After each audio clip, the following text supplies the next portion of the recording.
Inside, Vance Luther Boelter, 57 years old, sat in eerie calm, wearing a police uniform and a silicone mask molded to look like an average white officer.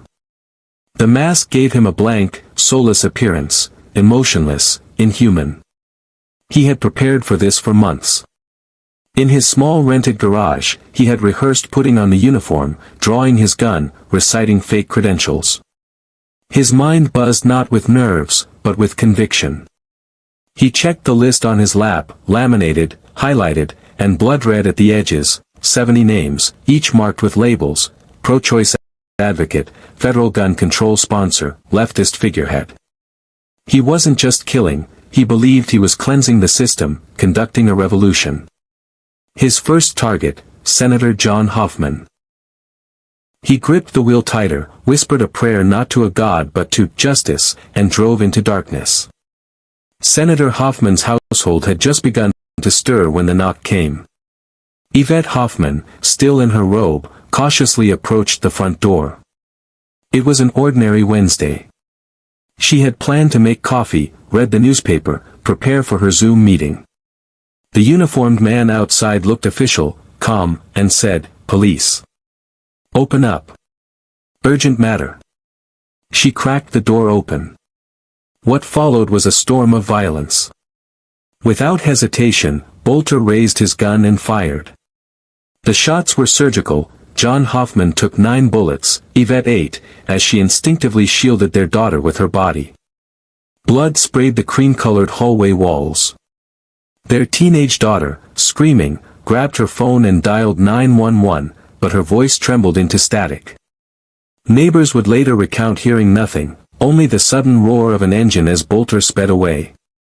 It all happened in less than 90 seconds. A family torn apart. A democracy wounded. Vance moved like a ghost across the suburbs. He knew every back road, then returned to his vehicle. His body language was confident, deliberate. Police would later review this footage, realizing how close she came to being victim number 3. Kristen would be informed hours later and collapse in disbelief. "He was at my door," she whispered. "I was supposed to die last night." Still high on adrenaline, Boelter drove through winding streets toward Senator and Rest's house. He had memorized her schedule, stalked her social media, even attended one of her public town halls in disguise months earlier. He knew she was usually home by midnight. As he pulled up, headlights pierced the silence. A patrol car cruised by. The officer, unaware of the danger, waved at and Rest's house, then slowly drove away. Boelter froze. His pulse quickened, not in fear, but rage. "The state protects its own," he hissed. He slammed his palm against the steering wheel, panic swirling with frustration. He turned the car around and drove into the darkness, silently cursing fate. Boelter drove in silence for over 40 minutes. Surveillance footage later revealed him pacing by the restroom, muttering to himself. His manifesto had timelines, his hit list ranked in urgency. Next was House Speaker Melissa Hortman. He believed she was the linchpin of legislative corruption. He had studied her every move. She was always on time, always in bed by 2. He had underlined it in his notes 3 times, routine kills. Melissa and Mark Hortman were still awake, having just finished watching a documentary on civil rights. Their home was filled with framed photos, children, campaign rallies, Christmas dinners. When the knock came, Mark peeked through the curtains. "Police," he whispered to Melissa. She nodded and followed him to the door. Boelter stood with his hands behind his back, mimicking authority. As the door opened, he fired point blank. Melissa was struck in the chest, backward onto the stairs. Mark tried to reach for her, but another volley of shots knocked him down. Neighbors said it sounded like fireworks, but there was no celebration. Boelter stepped inside, looked around at their photos, and whispered, "Corruption dies with silence." Then he vanished again. Authorities found the abandoned SUV within hours. Inside it, investigators discovered cash. spare magazines, night vision goggles, duct tape, and a bulletproof vest with "Police" chest. But the most chilling discovery was a laminated list of names, 70 individuals, all high-ranking Minnesota lawmakers and political advocates.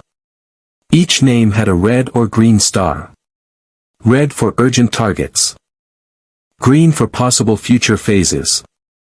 Detailed notes followed each entry: work schedules, family members, vacation days.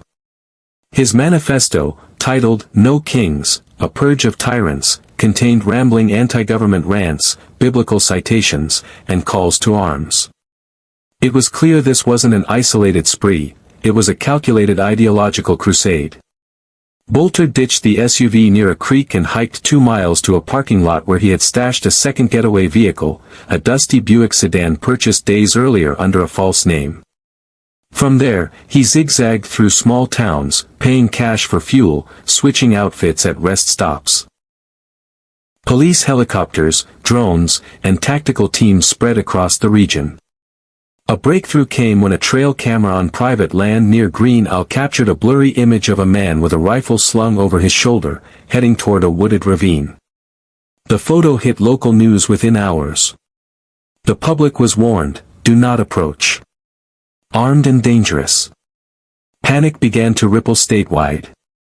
At the Boelter family's remote cabin, FBI agents uncovered scorched blueprints, survival manuals, and a burned metal box containing 2 burner phones. In a locked drawer, they found letters Boelter had written to his sons, apocalyptic sermons about a second American Revolution. His wife, Jenny, received a cryptic message on her phone: "Dad went to war last night. Don't try to find me. It's already done." She was taken in for questioning. Though no evidence confirmed her involvement, speculation spread quickly. News vans parked outside their home. Boelter's sons, dazed, gave a statement. "We denounce all actions. He does not represent us. He never did."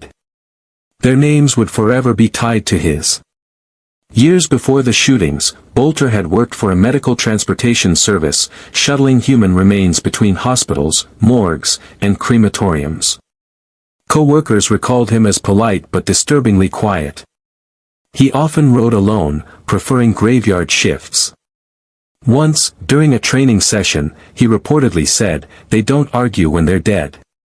At first, it was brushed off as dark humor, but later reflections painted a darker profile. Inside his journal, investigators found sketches of caskets, imagined funeral programs for lawmakers, and diagrams of staged martyrdoms. He had romanticized death, not as an end, but as a cleansing ritual. This former transporter had turned executioner. Every body he once moved had become a metaphor for what he now considered his sacred duty. Governor Tim Walz stood solemnly behind a podium as dozens of microphones pointed at his pale, weathered face.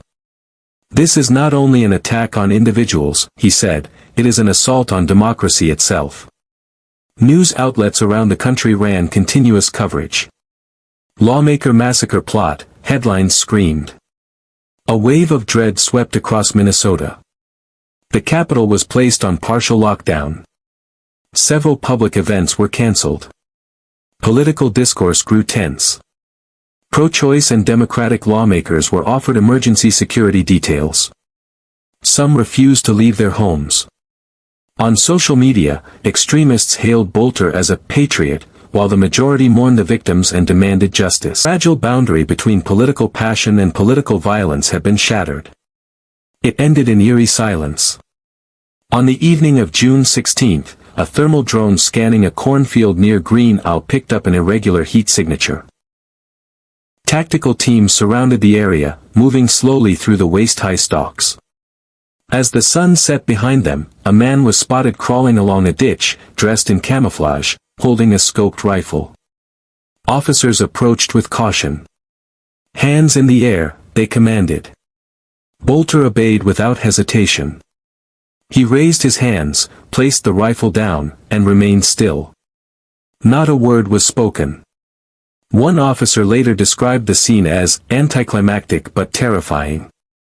Boelter's expression was blank, as though he had completed a task and was awaiting judgment, not afraid, not remorseful, just waiting. The courtroom buzzed with reporters, survivors, and armed marshals. Boelter entered in shackles, dressed in a prison jumpsuit, a bulletproof vest strapped beneath. He had no legal representation, he refused counsel. His face was passive, drained of color. When the charges were read aloud, 7 counts of murder, 9 of attempted murder, 18 counts of terrorism, he offered no reaction. The judge asked, "Do you understand the gravity of these charges?" Boelter simply nodded. During the entire arraignment, he spoke only twice. First, to confirm his name. Second, to say, justice requires sacrifice. It was the only philosophy he'd ever lived by. The victims' families watched with held breath, awaiting the trial that would determine the legacy of this calculated massacre. In court, the echo of grief was unbearable. Yvette Hoffman, still healing from her wounds, testified from a wheelchair. "Every knock on the door now feels like a threat," she said, her voice trembling. "My husband can't sleep.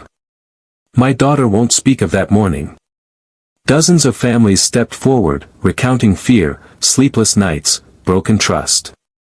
Prosecutors outlined Boelter's manifesto and timeline in painstaking detail, calling it a blueprint for terror.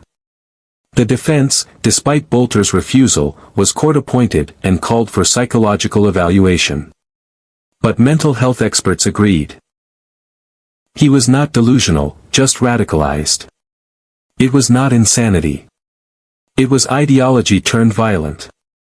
The echoes of his crimes extended far beyond the courtroom, destabilizing faith in public safety and the power of civil discourse.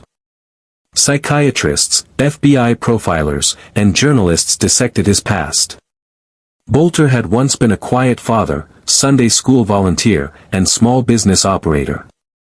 But after losing his job during the pandemic, his worldview spiraled.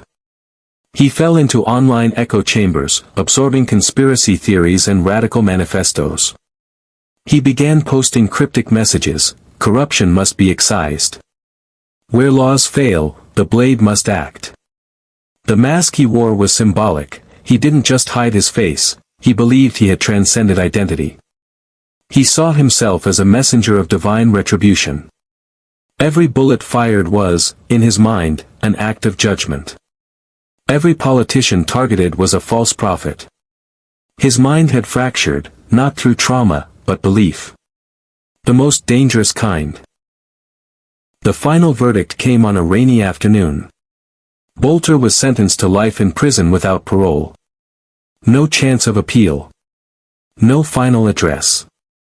As the judge pronounced the sentence, Boelter simply stared ahead, hands folded in prayer. Outside, protests flared, some calling for his execution, others strangely praising his cause. Minnesota moved swiftly to tighten security protocols. State lawmakers received panic buttons and armored vehicle options. A scholarship fund was established in the names of Melissa and Mark Hortman. The state mourned, but also questioned. How did this happen? Could it happen again? In the closing pages of Boelter's manifesto were 6 handwritten words: "If silence ruled, I responded loud." Those words now haunted a state, and a nation, that was learning just how fragile peace could be. The light of dawn touched the sleepy suburban streets of Champlin, Minnesota. A black SUV slowly crawled down a quiet road, its headlights dimmed, the false red-blue police lights blinking faintly. Inside, Vance Luther Boelter, 57 years old, sat in eerie calm, wearing a police uniform and a silicone mask molded to look like an average white officer. The mask gave him a blank, soulless appearance. Emotion